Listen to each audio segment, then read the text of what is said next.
Life begins alone. A baby Komodo dragon hatches, and danger is already waiting. Before it can take its first step, predators, even adult Komodos, hunt it down.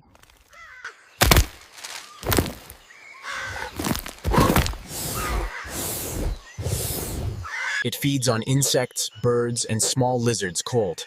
Every meal, a small victory. But nature is cruel. Hunger, heat, and rivals are constant threats. After years, it's strong enough to return to the ground, but survival never gets easier. As an adult, it becomes a fearsome hunter. Silent, patient, deadly.